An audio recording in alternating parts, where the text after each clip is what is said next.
they started coming on the COVID-19 pandemic, that younger generation of people coming in really have maybe in a lot of ways a bit of a difference in how they look at plants. Yes, everybody's in that is excited about having beautiful things in their yard, making their yards look good, that kind of thing. But the younger generation of homeowners really want to feel like in this crazy world that they're actually doing something that actually helps their environment. And that's a different thing, and it hits the message of American Beauties pretty closely, and has made American Beauties important in fulfilling those wishes. So let's talk about American Beauties and what makes it different from some of those other brands that are popping up. And, we like to say there's nothing like success when you have imitators in the market, and they're out there. But what makes American Beauties different? Well, it was the first native plant brand in America. As I said, we started talking about this. It kind of started as a little bit of a joke and then a challenge by one of the owners, Steve Castorani of North Creek Nurseries, who was kind of talking to Mark Salou of Pride's Corner Farms, who was kind of known at that point as being sort of the brand crazy grower out there. And Steve challenged him to come up with a brand that would focus on native plants. And of course, Mark immediately replied, "Well, you got to be involved in this to help set it up," and that's really how it all began. So the brand started being developed in 2004, finally hit the market in 2006. So it's the first native plant brand in America. And I got to say that since I was involved in all of that in its formative stages and the beginning of selling it, since I worked for Pride's Corner Farm for a number of years, that the first 15 years of the brand's life, the first 12 to 14 years, I would say, it was really ahead of its time. It was hard to get people interested at retail about native plants, and uh, and it's but what changed in about I would say it was about 2018, the change started coming. All of a sudden, on the cover of Time magazine and in the New York Times, there was a huge article about pollinators, how important they were, and how in this crazy world that all of a sudden they were disappearing. And it was sort of like one of those call to arms for people in our industry, but also for consumers who started paying attention to what would bring those back. Then you add in Doug Tallamy, who was out there about the same time talking about the disappearance of habitat for native insects and the dearth of plants out there for pollinators in suburbia, and all of a sudden it was sort of like one of those moments in time where people just got galvanized about native plants. So that's our little story about American Beauties. But some of the things that make it different from other brands, it's available only to independent garden centers, landscapers, or landscape suppliers. There's no box stores that American Beauties is sold to. One of the other things that we felt was really necessary is that we absolutely there are no neonicotinoid chemicals used or oversprayed on American Beauty's plants. Well, the reason we did this, of course, is that if you know anything about native plants, they host native insects. In fact, they're integral to the life cycle of insects, of particular insects. And those insects, in order to fulfill that life cycle, have to feed on those plants. So you might guess having neonicotinoid chemicals on plants that are systemic, long-lasting in a plant, and would kill the insects, the larval form especially that are feeding on the plants. It's easy to see why that as a native plant brand, American Beauty's Native Plants uh, really felt that it was an absolute necessity to have our growers sign a pledge to not use neonics and to not overspray areas where they are growing these plants with those chemicals. So that's a big thing, and everyone may talk about it, but we have made our growers sign that paperwork. The other thing that's different, I think, one of the big things that's different about American Beauties is the fact that we tend to look at it as a fully integrated landscape. So, yeah, there's a lot of programs out there that talk that have perennials in them and are mostly perennial based. And frankly, a few of our licensed growers only grow perennials. But the most effective part of selling a native plant is sell a system, and it begins with trees, shrubs, and perennials. It's an integrated system. Trees actually are some of the best plants, the most needy plants to have in a landscape, because most times they're the ones that host the most insects, and that is a very important distinction. One of the things we like to talk about at American Beauties is hosting stories. You'll find, especially if you delve into the website or look at the tags, they talk about the particular insects that are hosted by that plant. And that's one of the great parts of one of the fun things to talk about, but also one of the most important things to talk about is that hosting that happens from these plants. And going forward at American Beauties, we have a great tag and great POP materials, but those tags moving forward, starting this year, will all have a QR code on them that shoppers can scan while they're in the display at the garden center. That will give them even more information with the flick of a phone, the tap of a phone button to get right to the website and talk more about those stories because that is the fun stuff. Because as you know out there, when you have great stories to tell about the plants that you have, uh, it's always easier to convince people to buy those plants, and they're always paying attention. The best story always wins.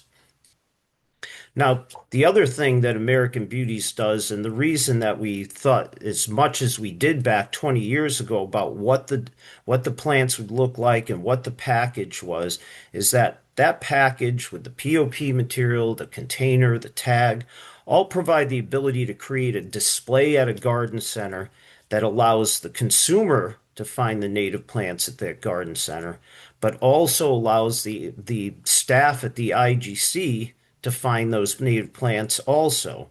Now you say, well, geez, shouldn't the staff know where those plants are to begin with? Well, listen, the reality statement is at garden centers, as we all know, it's hard to find people who work at garden centers. It's hard to find people that do hard work sometimes. So a lot of times there's less help. There are many times it's not enough help to touch the customers at a garden center, and there's a lot of inexperienced help who are really don't have the answers in a lot of ways about even where the native plants are at a garden center. The ability to put those plants in a display and to have that showy POP and all that information is really such a help to the garden centers and the staff. It makes it easy for those garden centers to point at the pots, at the display, and say, "Here are my native plants."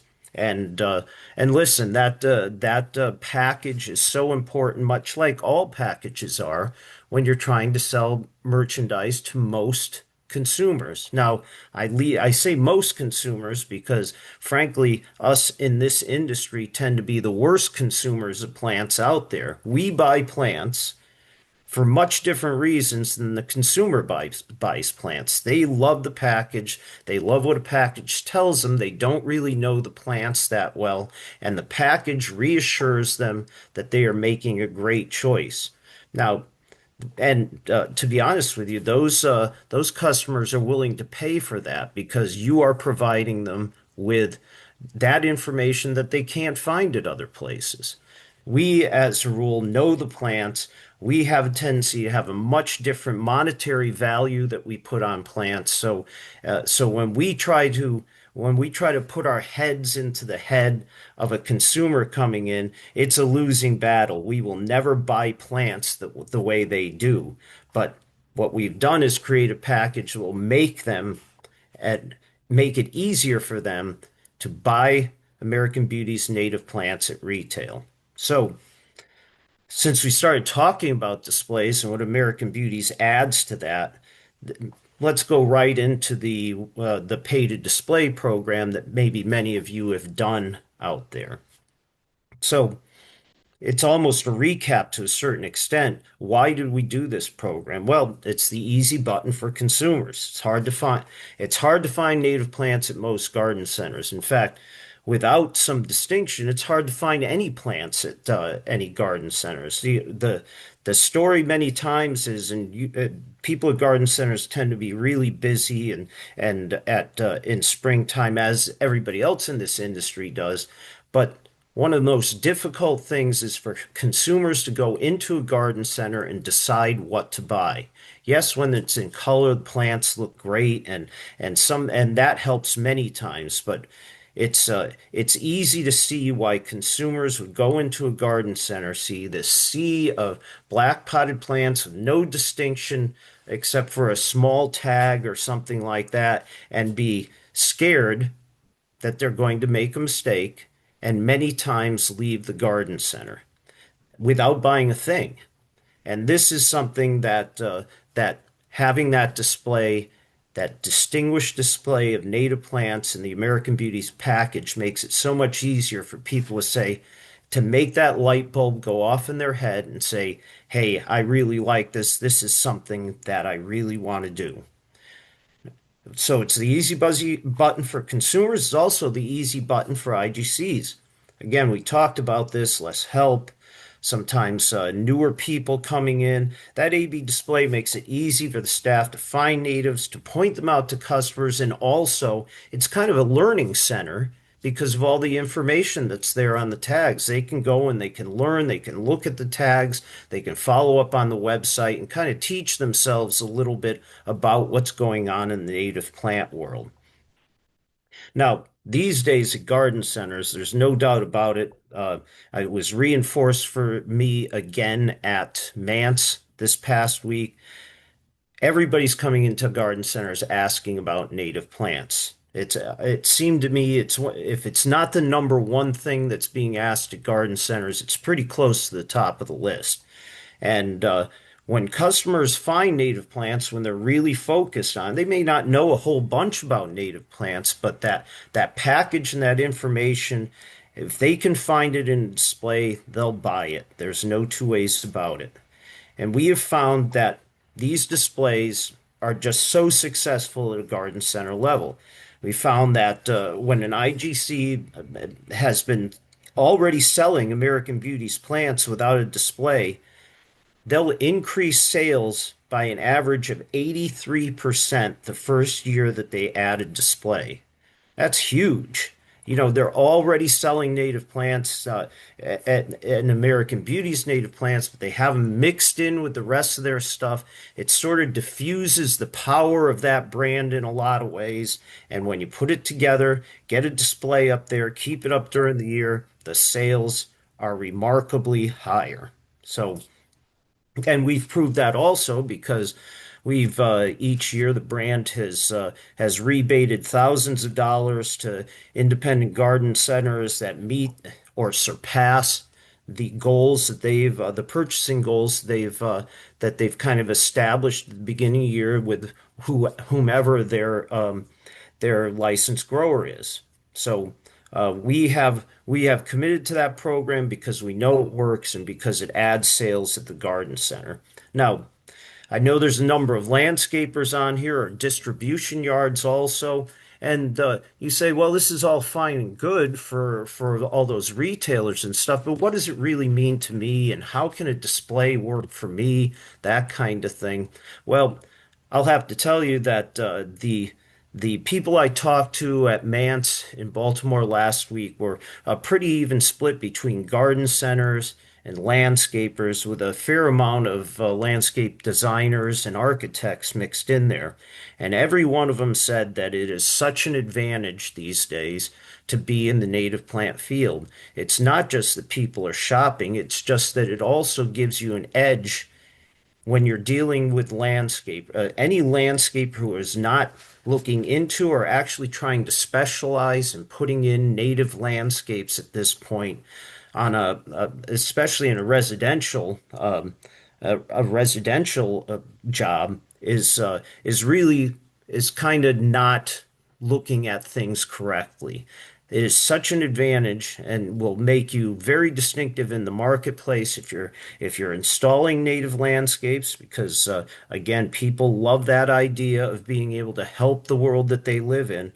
And and also for you guys who are selling to independent landscapers out there, a display is just, even if it's a small display in your yard, is just an opportunity for your team to talk more to those landscapers coming in and say, have you thought about this? And to talk about those reasons why having a native landscape will mean return business for these landscapers. So I would challenge all of you out there in the landscape field and the distribution field to think strongly about native plants and to use American Beauties to possibly create that display or that walkthrough area that you can talk about native plants and get some loyalty to not just the brand but to you for showing them an opportunity for them to make money with consumers.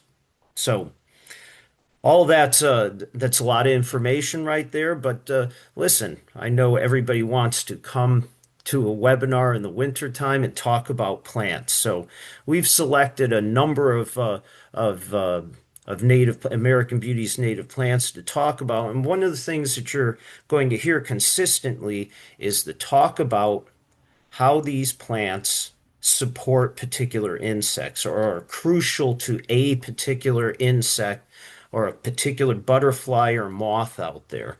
And this is kind of the chain of information that's really important to think about and to pass on in whatever way we can to your customers. It's not the easiest thing in the world. I'd be the first one to say that, but learning about these plants, being able to look at the AB Native Plants website and that whole thing that we were talking about with the QR codes that will on the posters go to the best plants for bees, birds, or butterflies, or on the individual plants, go and talk more about those plants to consumers are the things that help those stories and help you because you are the people that are providing those stories for the customer. So let's look at those plants. And I've got them divided out really into those three groups that are very important: trees, shrubs, and then perennials. So let's start with the trees here. And some of these are going to seem they're going to seem pretty maybe mundane, but maybe in a lot of ways, what you've got to do is think about these plants in another way. And so let's talk right away. Let's start with Acer rubrum, red maple. That's a native plant that is used extensively out there, and it has a number of different traits that make it sort of the ideal tree to use in a native landscape. It first of all, it's one of the earliest flowers in the landscape. You know how it is in March when all of a sudden you get a couple of 50 or 55-degree days and all of a sudden you see a bunch of trees that have a haze of red on them. Well, those are the red maples that are actually in bloom. They're actually one of the earliest pollen sources for pollinators in the landscape. Also, one of the easiest plants to grow. That's why it's used in many locations in cities, that kind of thing. Maybe even overused if you ask some of the landscape architects in the audience here. Spectacular fall foliage, we know that. Anybody who's grown it and seen it. It's one of the earliest of the maples also to turn that bright, fiery red color. It's a native bee magnet when it's in bloom. All kinds of native bees, bumblebees, cellophane bees, mining bees, sweat bees, all over this plant. It's like the beginning of spring for bees also. This plant hosts more than 280 species of moths, butterflies, including the rosy maple moth and the Cecropia silk moth. I'm not going to quiz you on remembering all these great names of these moths, but uh, just suffice to know you're going to hear throughout this presentation and maybe the number of bees, butterflies, that kind of thing, the moths and butterflies that are being supported, you're going to find that all these trees that I talk about are just overwhelmingly the biggest supporters of bees of native insects. They're in the hundreds, where you might get some perennials that maybe there's 10 or 15, which is great. But you're going to see why it's important to have that distribution of these all these native plants as opposed to just using perennials, let's say. And before I talk about any further, don't make it I don't want to make it sound like that we're advocating everybody go out there and tear up their yards and completely start over and there's no place for a non-native plant in the landscape. That is all incorrect. It's important that people make strides and put native plants in their landscapes to help support these native insects, birds, pollinators, that kind of thing. But it's not meant to be exclusionary. Now, maybe people grow into it and they want to make all their stuff native. That's also good. But we don't want to be the people that are up there saying, you can't plant a native plant unless you just go all the way and get rid of the rest of your plants in the yard. That is a great way to turn people off and to really miss the point of uh, of using native plants. They go well with a lot of other plants out there. There's an opportunity to mix them in and to use non-native plants. There's some great pollinator attracting non-native plants. But if you want to support the full life cycle of these native insects and pollinators, that's why you put the native plants in the ground. So finish up on red maple. It's a great plant for native birds, nesting, cover. Obviously, most trees have that. It's a great food source.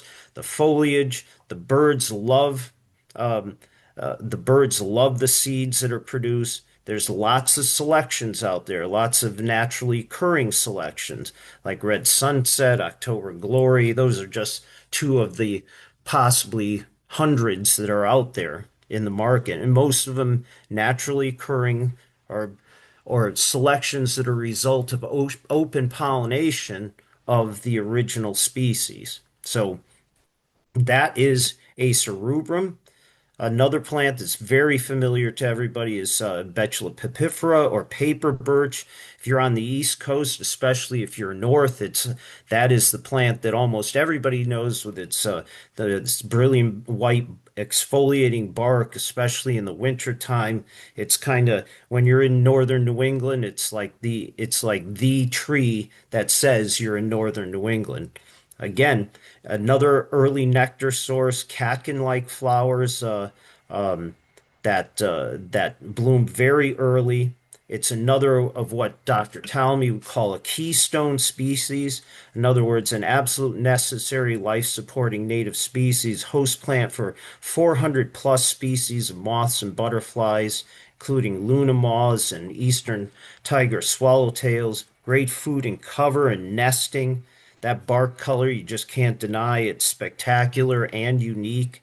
And it's really kind of it's a great light shade tree for kind of narrow spots. It's one of the trees that maybe you can use a little bit closer to a house or a building. And it's also one that kind of does well when it's on the edge of a property.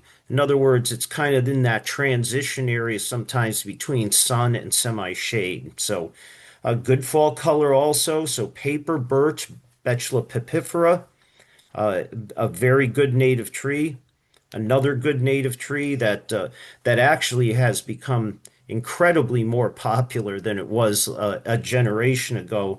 And that's eastern redbud or Cercis canadensis. It It's a very interesting plant, and one that really has taken on great significance in the last generation. It's a host plant for over 20 species of moths and butterflies, including Henry's elfin butterfly. It thrives in partial shade, kind of that same area. It'll thrive in the same area, let's say that a dogwood would thrive in. We've always talked about one of the biggest problems with dogwoods in the landscape is the fact that they are planted in too much sun, and so there's a need for plants that are kind of those woods edge plants. Cercis canadensis is one of those. Very early bloom. And you probably, if you don't know redbud, if you're a consumer coming in, people come into the garden center and maybe say, I see this plant around. It looks like all of a sudden it's got just dots of purple all over it. They're not big flowers, but it was didn't have any color, and all of a sudden it's just purple along the branches. That is the calling card of Eastern redbud. There's no doubt about it. Early bloom, usually in April, mid-April to late April. Uh, Loads of pea-like, little pea-like flowers, very showy, spectacular magnet for pollinators. There's no doubt about it. Birds again love any tree that native tree that affords them that nesting possibilities. But the other thing, and I should have talked about this before, that why birds love these trees that we're talking about, these native trees, is because they feed on caterpillars. Now, everybody's feeding birds with seed around, and I do the same thing this time of year. But the real feed in order for a bird to raise its family, if it's nesting there, they literally need hundreds of caterpillars a day to support those little hatchlings that are in that nest. It's kind of the convenient caterpillar grocery store, if you will, that those things are sitting there right in these native trees, feeding on the foliage and available for those birds to feed their young. So it's very tightly connected that the trees feed the caterpillars that feed the birds. So there's a reason why they like to nest there. Um, Hummingbirds even love this plant. It's that bright color. Small mammals eat its seed. A good yellow fall color. A great different sort of tree, flowering tree that, in a lot of ways, people are just discovering. I think over the last 15 to 20 years. Well, the next tree is Quercus coccinea or scarlet oak, and it's really just a stand-in for literally 100 different types of oaks that are out there on the market. Now, I love scarlet oak. To me, it's got probably the really the greatest fall color of any of the oaks out there. But it's good to talk about oaks as a group. They are indispensable in the landscape. A native, a keystone native plant. We have over the years maybe overused oaks, or people have so many of them in their yard they kind of disregard them. But 500 plus uh, uh, Lepidoptera, moths, and butterflies are hosted by oaks.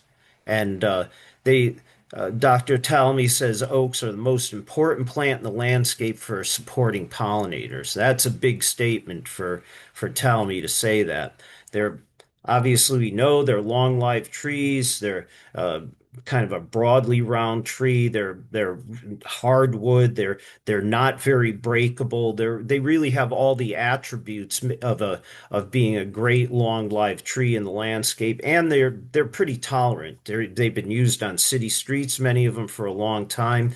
They thrive in dry soil. They tolerate drought. Street side, sometimes even seaside conditions. They're tough.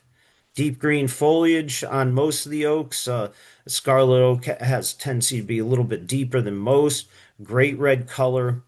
Uh, Lots of acorns that we can look at as a pain in the butt to when we have to clean them up, but they also are every mammal that's out there, birds love them, all those kinds of things. So you just can't go wrong with oaks. They're an important part of having any native landscape, and as Dr. Talmy says, possibly the most important plant in the landscape for supporting pollinators.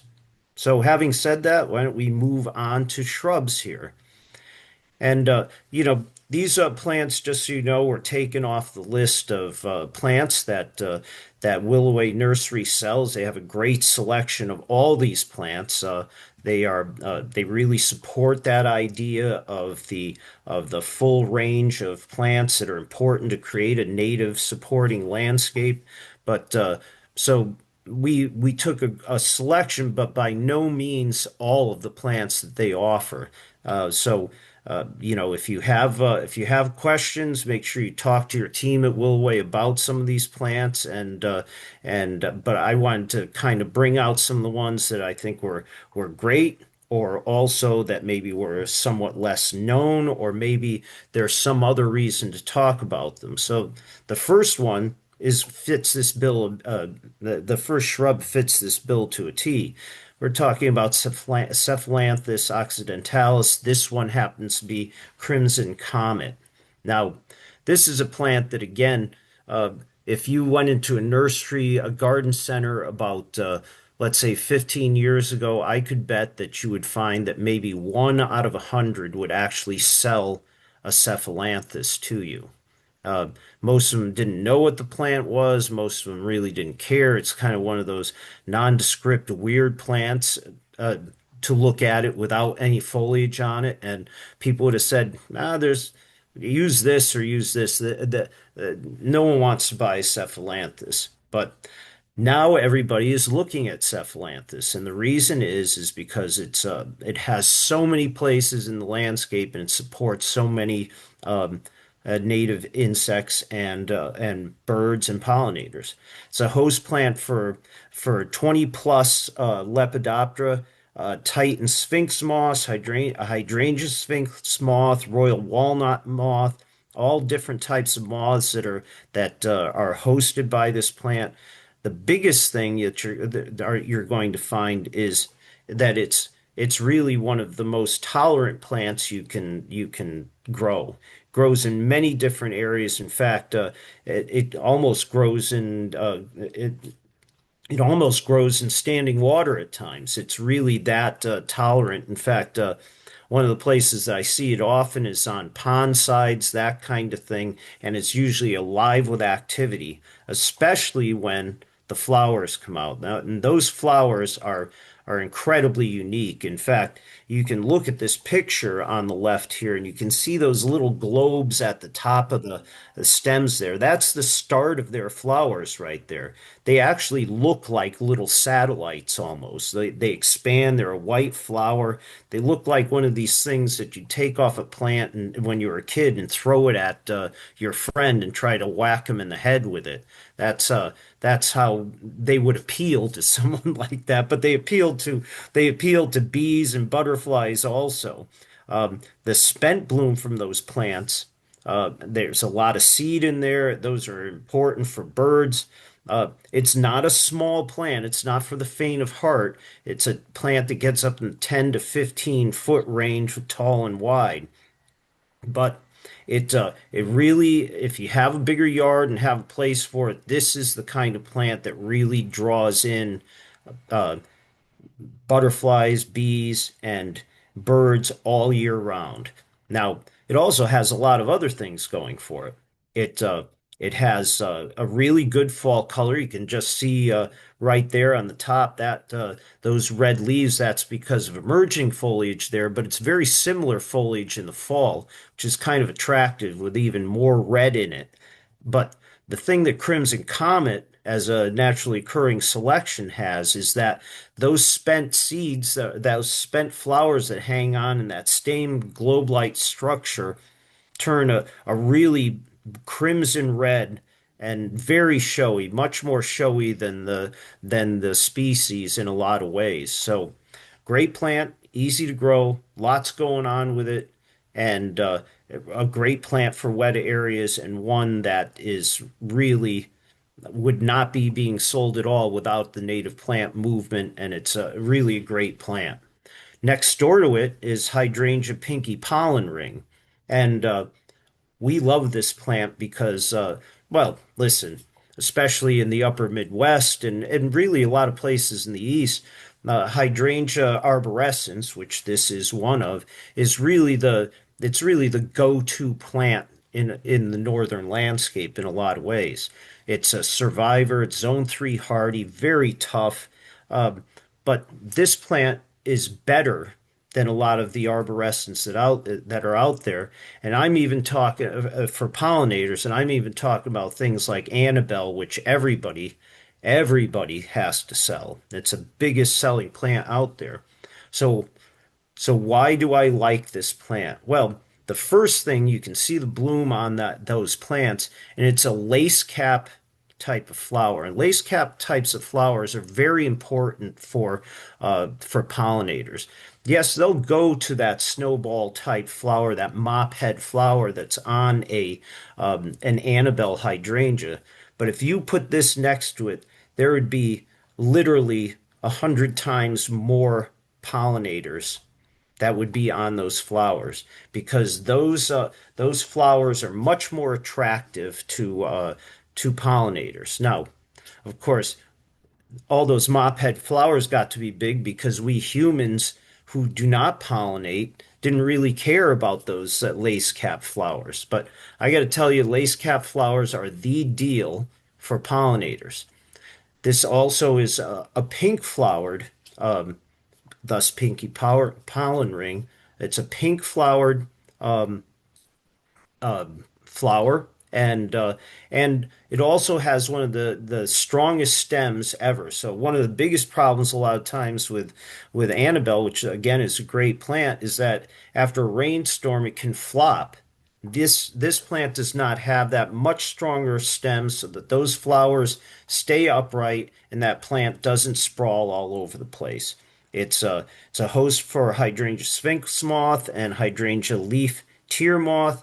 Long blooming, that lace cap flower that we talked about thrives in full sun or partial sun. So you can put it in a half a day sun. Blooms on new wood, so you can prune it back in the spring and it'll still flower on the new stems that come out. And the birds still have a seed on those flowers. They love the spent flowers. It's good for grouping. It's great on the edge of a property. It can be used in a foundation.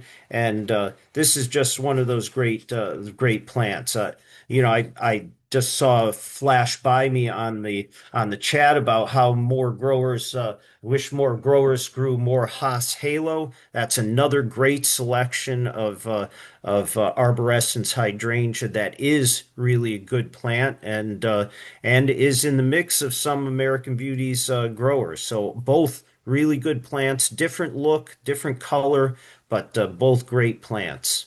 And Tim, it's great to see we have some landscapers who are using this in several designs and they love it. So it's awesome to see.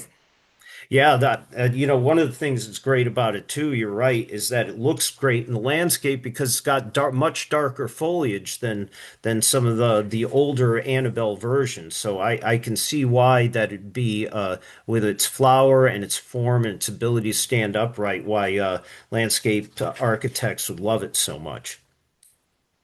Lindera benzoin, that plant on the left. Now, so, this is a big plant for people doing jobs. It's not as much of a plant, it seems, for people using it in the home landscape. And I say that's a wrong way to feel about it. Lindera benzoin is an easy plant to grow, loves shady areas. In fact, it's a true understory in the woods.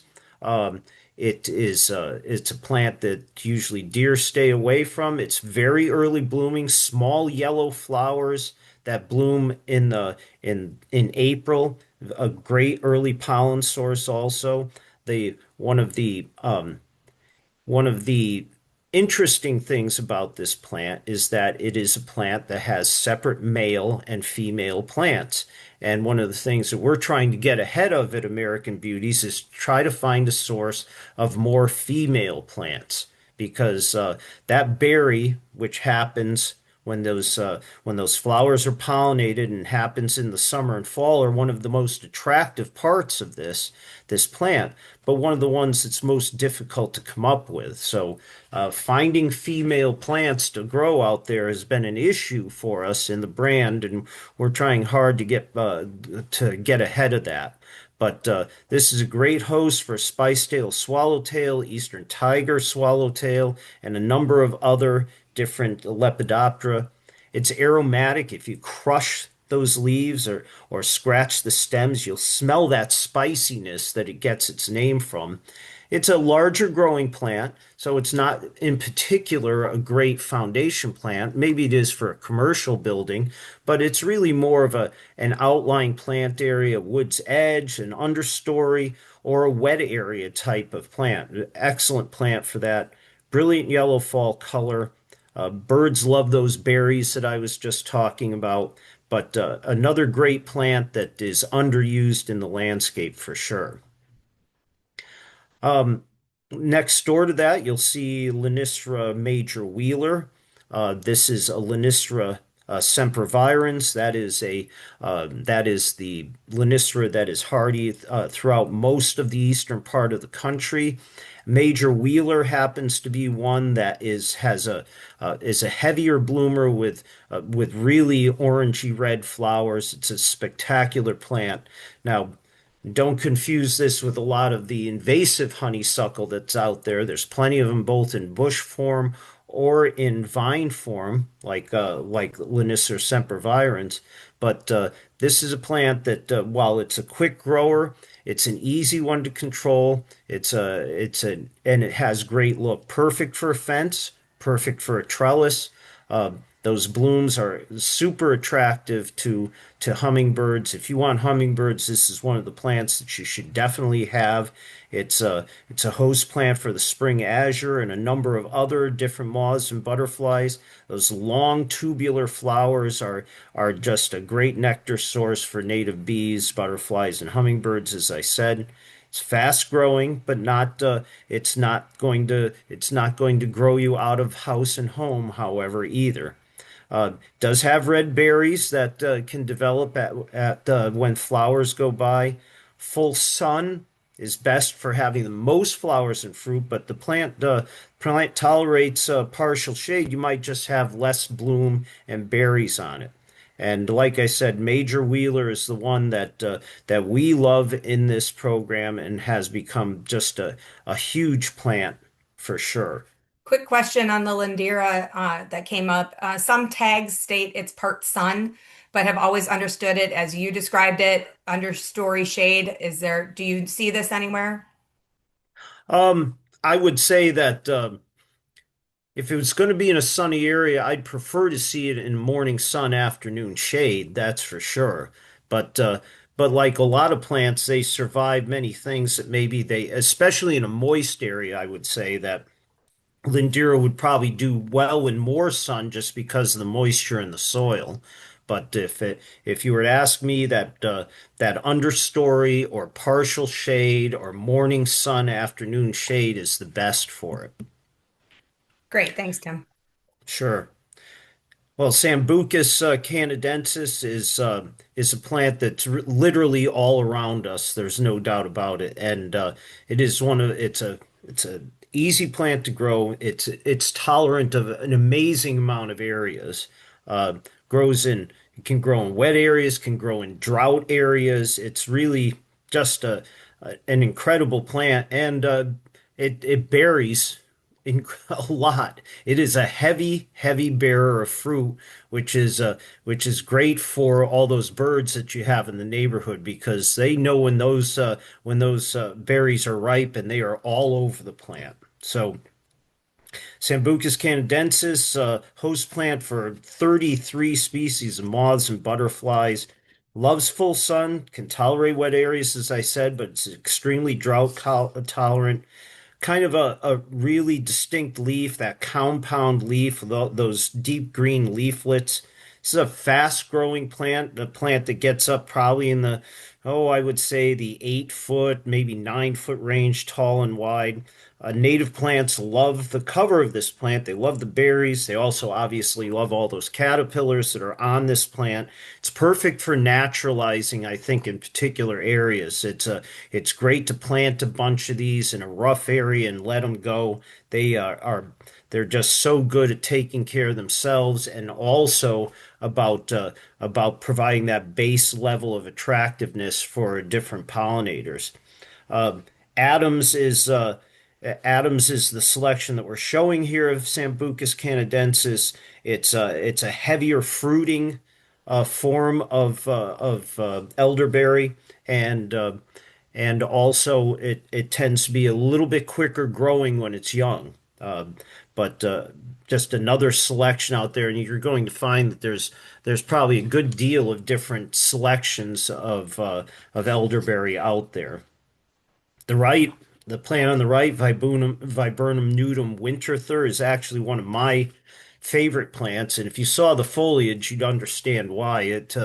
You know, I look at that foliage and it's like looking in a mirror almost. It's so shiny and so buff that it looks like you can almost see a reflection in this plant when it's established in the landscape. That's how shiny the foliage is. Another great easy plant to grow. Tends to be large growing, can get up in the 10 to 12 foot range, tall and wide. Um, it's the host to the spring azure and hummingbird clearwing moths. Um, it's small bloom like a lot of viburnums. It has a tendency to have a small kind of creamy colored blossom that's arranged in a flat head, usually in late May, early June on this plant. And all of a sudden you see these discs of white out there, and it's really kind of attractive against that foliage. Pollinators love this. Native bees are really attracted to this plant. Um, but after those bees are there and the pollination takes place, another thing that happens is the fruit on it. These flattened heads of fruit that start out green, turn to pink, and then dark purple. And when they get to dark purple, all of a sudden, every bird in creation, it seems like, is at that plant. It's like a lot of things. It's amazing to see how the native birds just know when those berries are ripe. Seems like they're communicating with each other, and everybody follows the way. It so this is a great plant to have just because of that. It'll do well in moist soil. It's a kind of a great rain garden plant. It's also good for, you can use it as a single specimen. You can use it as kind of a nice large border planting. I love the fall color on this, sort of this bright maroon fall color that's really nice. And as I said, winter thur is a naturally occurring selection of Viburnum nudum, and it tends to be a little bit more compact and a little bit less rampant growth than the species itself. So another great shrub to think about. Quick question, So invasive viburnum leaf beetle. Is that bother in Ohio? Do you know? I don't know that in particular. I saw Okay. that question. I'd have to take a look at that myself. I would tell you that I would tend to think not, but I'm not sure of it. And the reason I would think not is because they tend to be especially more towards a lot of the dentatum types and stuff like that. But that's just a feeling on my part, and not based on fact until I did a little bit more look at it. Great. Thanks, Tim. So let's talk about a few perennials here, and there are a few of them, and I know there's a lot of people that just love the perennials out here. Um, I'm going to I'm going to start with Agastache. There's loads of different types of Agastache on the market that we've seen. All these really heavily bred ones, but I got to tell you from experience, Agastache funicula, the giant hyssop, is really the ultimate in my mind of a great plant to put in your yard that flowers a lot, attracts a lot of pollinators, and really is an absolute no care plant in a lot of ways. So uh, it's giant hyssop, as I said. It's definitely a good host plant for a number of moth and butterfly species. It's a big upright plant. There's no doubt about it. You have to have space for it. It's a great plant to kind of mass in the back of a garden. Loves full sun. Like I said, easy grower. It tends to seed well, so it'll probably self-seed in an area also. It's a huge nectar provider for pollinators. It blooms really in from June to late summer, so a long bloom period. Deer resistant. Again, it's a kind of a scented plant. A lot of those scented plants have a tendency to repel deer a little bit, and it's drought resistant also. So a great plant to think about, and one that's underused, if you ask me. So, Asclepius incarnata that you see on the right, you know, it you can talk all day about Asclepius and what it means in the landscape, but almost everybody in the world knows Asclepius, and I just wanted to talk about incarnata a little bit. Everybody knows tuberosa. Tuberosa is got to be the most popular Asclepius by 10 times it seems, but this plant I think is the easier one to grow in a lot of ways. Tends to grow in a lot of different areas. It's a bigger plant for sure. Tends to be tall, almost more like a bush-like perennial. Uh, but it survives in really wet areas. It's a great rain garden plant. I think I love the pink color of its flowers and its ability. Obviously, we know it hosts monarchs and queen butterflies. It's tall growing and rangy, but long blooming. Love the foliage look on it, kind of a dark green, spear-like foliage. Really interesting. Again, deer resistant, loves those moist areas, as I said, will tolerate full or even a part day sun.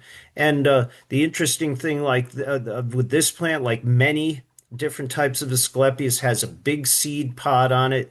I remember these when I was kids, just on the not on only on this plant, but on also the species types, were the big fan of all those flying seeds, and the birds distribute those things, and it also self seeds. So a great, really a nice plant to put in the landscape. uh, Aquilegia little lanterns. You can see on the left there, I think one of the great early perennials, small in nature, naturally occurring selection of the species of columbine. Again, columbine dusty winged butterfly, and a couple of other things. April, May bloom. That's good. There's always needs to be early sources of pollen out there in the landscape. Very compact, so it's good for grouping. Very hardy, also deer resistant, rabbit resistant. Thrives in half a day soil, half moist soil, half a day sun. Will tolerate sunnier areas with the right moisture in the soil, but morning sun is best. And those unique columbine flowers, that kind of horned flower with that with that red orange calyx and that yellow center, just really attractive plant. Aster here, ericoides here. I know I'm still calling them aster. I know they have a different botanical name, but I got to beat myself up about getting those names down better. Um, all asters, people I think ignore asters at their and they shouldn't. Asters are just one of the most important plants in the fall, late summer fall garden. Yes, they're big, they're rambling, but they have lots of uses, and including this one. Great host for a number of different moths and butterflies. Long blooming from August through October. A cloud, it's almost like a cloud in the landscape with these tiny little white daisies with yellow centers. Very attractive to pollinators. In fact, it's one of the most important pollinator plants, if you ask me, like all the late blooming plants are, because the pollinators are really storing up energy. Some of them are migrating to move along. They need flowers like this to keep them strong and be able to complete that life cycle. Um, This is the native birds eat the seeds of spent flowers. They're drought tolerant. This plant is a great understory plant because of that. It'll tolerate those dry areas with competition with tree roots. Uh, what I really like about this, it's the really neat foliage, needle-like, great texture, dark green, and as I said, great for massing. Um, and very drought tolerant. Snow flurry, this particular one is great because it's a little bit lower and denser and more spreading than the native selection. I just want to Sunshine, chime in real go quick. ahead. We're getting close to the 3 o'clock, but we don't have many left. So we're just going to run through the perennials. So if you can hang on with us, that would be fantastic. Yeah, I'll just talk about and see, it's so easy to start talking about these plants, isn't it? So, um, Coreopsis sunshine Superman, one of my favorite plants. It's a great self-seeder and a great story. This was found by North Creek Nursery. Long bloomer, blooms all summer. It's a great plant to look at.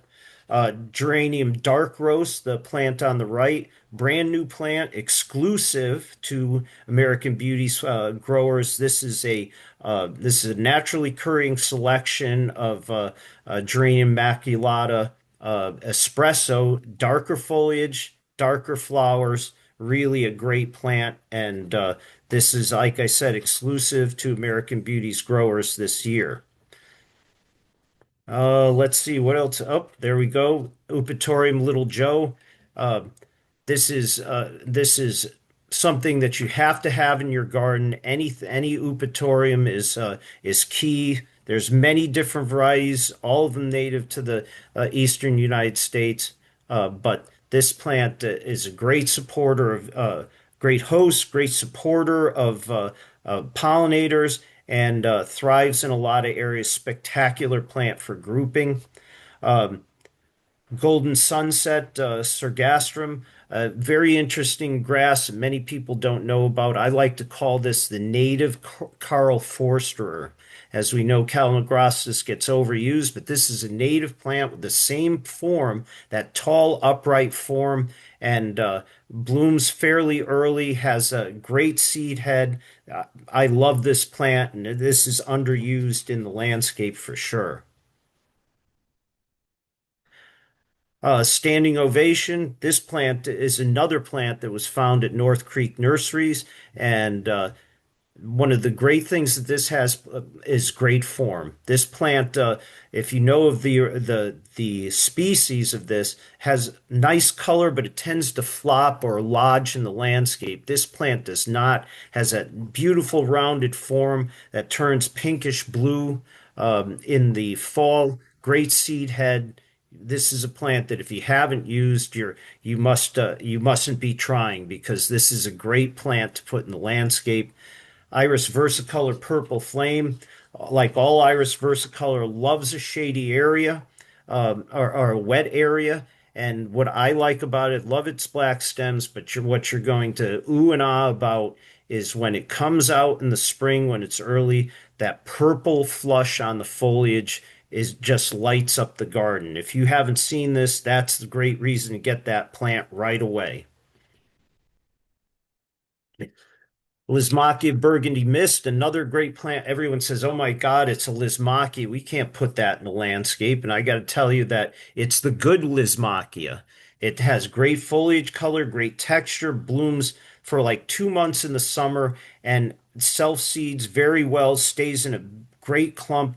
And once you get it established, it's one of the easiest plants to grow. And I'm going to tell you, if you haven't used this because it's Lismachia, you're missing out. Phlox paniculata gina. It is actually the best, according to Mount Cuba, a great arboretum in Pennsylvania, the best garden phlox for attracting pollinators. It is a buzz with activity. Great plant, nice flower, easy to grow, really mildew tolerant, excellent plant. Lobelia cardinalis. Hey, listen, this is the hummingbird perennial, and you have to put it in. Tolerates moist areas, loves a rain garden, but when that is in bloom, if you've got hummingbirds in the area, they are going for it. Penstemon Husker Red. I love the foliage on it. Tough plant. very hardy, early blooming, spikes of flowers on it. Again, that kind of May to early June bloom that is extremely attractive to different pollinators. Pycnanthemum. There is no better plant to put in the landscape that no one knows about than this one. This is a big, sprawling, minty plant. You got to give it some room. It loves to grow, and it's probably the most, when it's in bloom, one of the most attractive plants to pollinators out there. Deer proof. You can't kill this plant, and it's like I said, a perfect pollinator plant. Scutellaria Appalachian Blues, another great perennial that's just hit the market in the last couple of years. Wonderful shade plant, a mint-like flower, uh, also deer resistant because it's in the mint family, and really great plant for shade. And finally, Solidago. Who doesn't want to who doesn't want to have goldenrod? Goldenrod is the plant that gets the worst rap of any plant out there. It causes allergies, people sneeze, blah blah blah. But this plant is the quintessential late summer, fall blooming plant that supports loads and loads of pollinators, native bees, native butterflies. Find a place in your landscape. There's tons of different varieties of this. They can be tall, they can be small, but they really are great plants to mass in the landscape. So that I apologize for saying too long on some particular plants, but as I said, everybody loves plants, don't they? I'm going to leave you with one thing. I talked about Dr. Talmy quite a little bit. We are sponsoring a Lunch and Learn webinar with Dr. Talmy on Thursday, February 26th at 12:30 p.m. If you have read his books, you know what a leader he is in the cause of native plants and creating native plant islands in suburbia. If you haven't heard him, he's a great listen, and you can scan that code that's on the screen. You can register right away if you'd like. But I got to tell you that if you're going to listen to any other webinar besides this one this winter, the this talk with Doug Talmy is the one that you should listen to, and should get your crew to listen also to find out what it is about native plants that's so important and what consumers really can do to change their world. Doug is great about talking that message that is so important to the message of American Beauties Native Plants also. Well, we want to thank Tim. I'm going to leave this up for a little bit in case people want to go ahead and scan it with their phone. Tim, this is great information. We loved it. Love having you here. We're going to record. We've recorded this, so we're going to get this out. We'll have some follow-up questions for people to give us some feedback. And that's our January webinar. So thanks again, Tim. You were amazing. Well, thanks to all of you who stood and listened. I apologize once again for going over, but I'm sure if there's any questions that the guys from Willoway can't answer, that they'll forward them on to me, and I'd be really happy to help you out in any way. And hey, listen, I really appreciate you supporting American Beauties and Willoway Nursery, and look forward to talking to more of you down the road. Thank you very much, everyone. Have a great day.